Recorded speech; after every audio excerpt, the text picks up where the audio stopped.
नमस्कार, स्वागत है आप सभी का। आप देख रहे हैं मगध संवाद।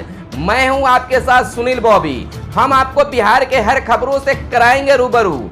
वो बात चाहे सरकार की हो या जनता की सरोकार की, या फिर हो बच्चों के भविष्य की या कर्मचारियों की से जुड़ी खबर।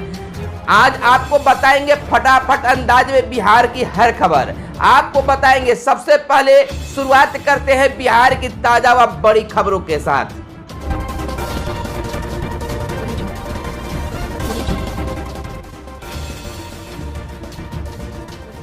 खबर अब तक की खबर, शाम तक की बड़ी खबर। बिहार चुनाव रोकने की याचिका सुप्रीम कोर्ट में खारिज।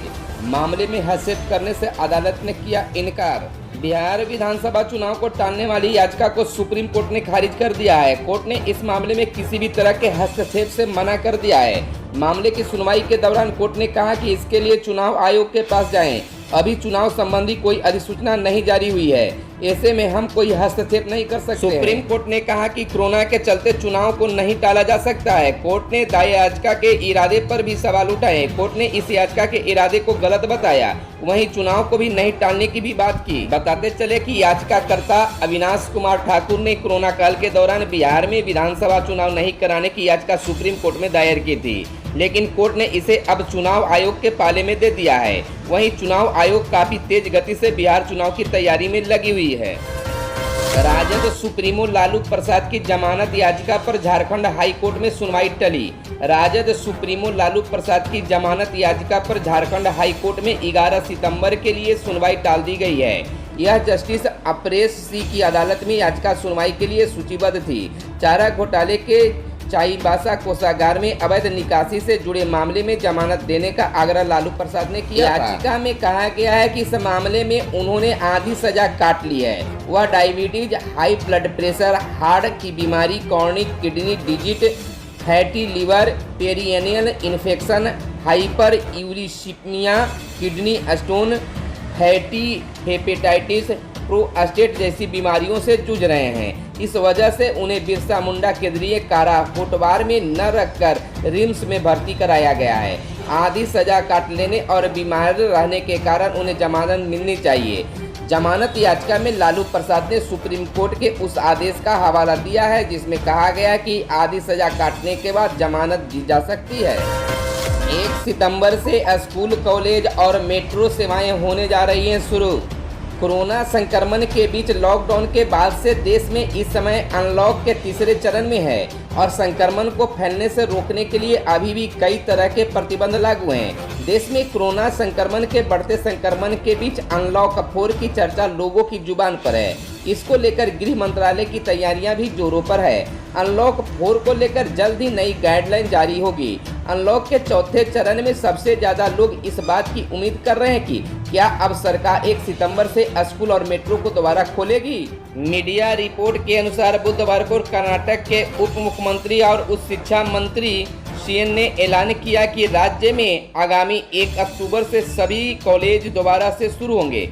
खबरों के अनुसार केंद्र सरकार के अनलॉक 4 में स्कूलों को खोलने के लिए बड़ी गाइडलाइन तैयार करने का काम किया है, लेकिन यहाँ खास बात यह है कि सब कुछ राज्यों पर निर्भर करेगा कि वे कब से स्कूल खोलेंगे और कैसे। बताते चले कि देश भर में कंटेनमेंट जोन में लॉकडाउन सख्ती से बना रहेगा। फिलहाल सिनेमाघर, स्विमिंग पूल, मनोरंजन पार्क, थिएटर, बार, ऑडिटोरियम, अन्य सभागार और ऐसे अन्य स्थान प्रतिबंधित गतिविधियों के अंतर्गत हैं। अगले महीने सामाजिक, राजनीतिक गतिविधियां, खेलकूद, मनोरंजन, धार्मिक कार्यक्रम पर पाबंदी बने रहने की संभावना है। बिहार में कोरोना से संक्रमित मरीजों की संख्या हुई 1,30,848। बिहार में कोरोना संक्रमण की संख्या बढ़ती जा रही है। पिछले 24 घंटों में 1,998 नए कोरोना मरीज पाए गए हैं। आपको बता दें कि राज्य में रिकवरी रेट 85.13% चल रही है। कोरोना से संक्रमित हुए मरीज पिछले 24 घंटों में 2,931 स्वस्थ होकर अपने घर जा चुके हैं और पिछले 24 घंटों में 9 लोगों की कोरोना से मौत भी हो चुकी है। इसके साथ ही राज्य में कोरोना संक्रमित मरीजों की संख्या बढ़कर 1,30,848 हो गई है। राज्य में अब तक कोरोना संक्रमित मरीज ठीक हो चुके हैं 1,09,696। एक्टिव केस की संख्या 20,489 है और कोरोना से मृतकों की संख्या बढ़कर 662 हो गई है। इधर बता दें कि 24 घंटे में बिहार में आए 1998 नए मरीजों की सूची में अररिया से 83, अरवल से 12, औरंगाबाद 32, बांका 32, बेगूसराय 79, भागलपुर 121, भोजपुर 31, बक्सर 43, दरभंगा 39, पूर्वी चंपारण 94, गया 36, गोपालगंज 59, जमुई 29, जहानाबाद 12, कैमूर 7, कटिहार 84, खगड़िया 14, मधेपुरा 25, मधुबनी 69, किशनगंज 88, लखीसराय 20, मुंगेर 20, मुजफ्फरपुर 86, नालंदा 44, नवादा 17, पटना 296, पूर्णिया 87, रोहतास 27, सहरसा 68, समस्तीपुर 43, सारण 83, शेखपुरा 20, शिवहर 18, सीतामढ़ी 17, सिवान 36, सुपौल 36, वैशाली 41, पश्चिमी चंपारण 47 नए पॉजिटिव मरीजों की पहचान इन जिलों में की गई है।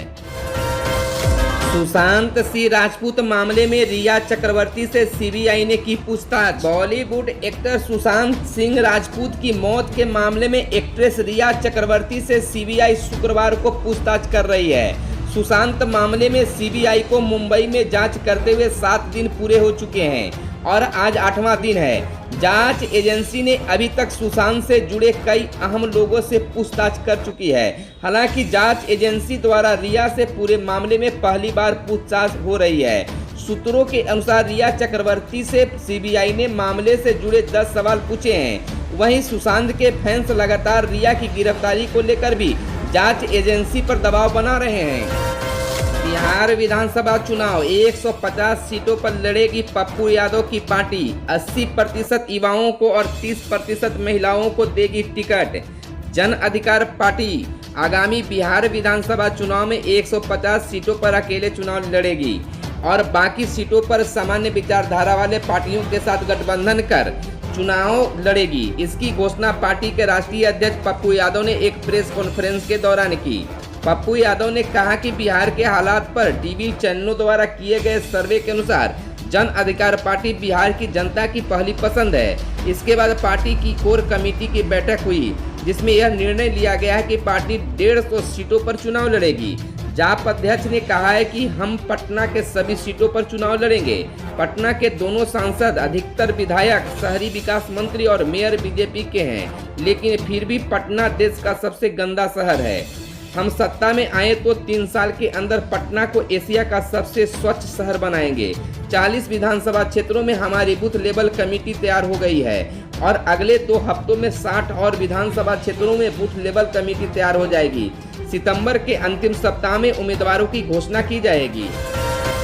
बिहार में खुले सभी मॉल, सरकार की गाइडलाइन का करना होगा पालन। बिहार में कोरोना संक्रमण से फैले संक्रमण और लॉकडाउन के बीच अब धीरे धीरे स्थिति सामान्य करने की कोशिश की जा रही है। इस कड़ी में लॉकडाउन की बंदिशों के बीच बिहार के लोगों को बड़ी राहत मिली है। सभी बड़े स्टोर को सरकार द्वारा जारी गाइडलाइन का पालन करना होगा, उसके बाद ही ग्राहकों को प्रवेश मिल सकेगा। मॉल स्टोर में आने वाले ग्राहकों को थर्मल स्क्रीनिंग से जांच होगी। साथ ही मास्क पहनकर आने वाले लोगों को ही इन प्रतिष्ठानों में प्रवेश की अनुमति मिलेगी।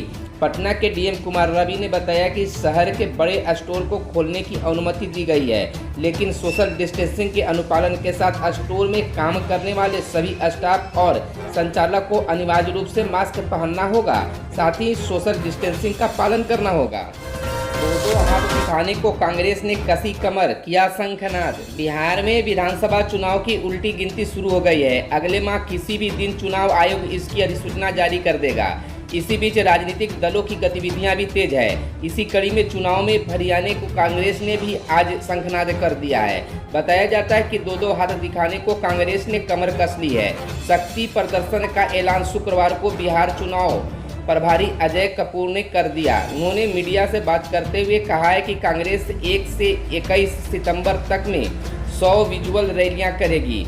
उन्होंने जल्द ही सीटों की घोषणा की बात भी कही। कांग्रेस के राष्ट्रीय सचिव व बिहार के चुनाव प्रभारी अजय कपूर ने मीडिया को बताया कि नीतीश सरकार के रवैये से जनता तंग हो गई है, ऐसे में वह परिवर्तन चाहती है। उन्होंने कहा कि आगामी विधानसभा चुनाव में कांग्रेस नीतीश सरकार को उखाड़ फेंकेगी।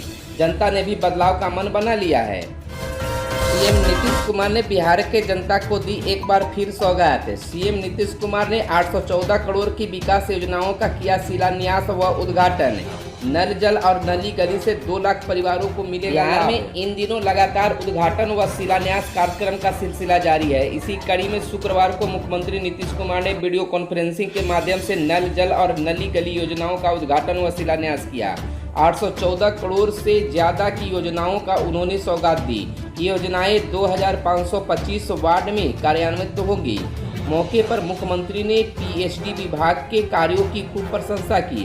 कहा कि नल जल और नली गली योजनाओं से करीब 2 लाख परिजनों को ज्यादा फायदा पहुंचा है। उन्होंने कहा है कि पीएचडी विभाग ने अब तक 51 लाख घरों तक साफ पानी पहुंचाने का काम किया है।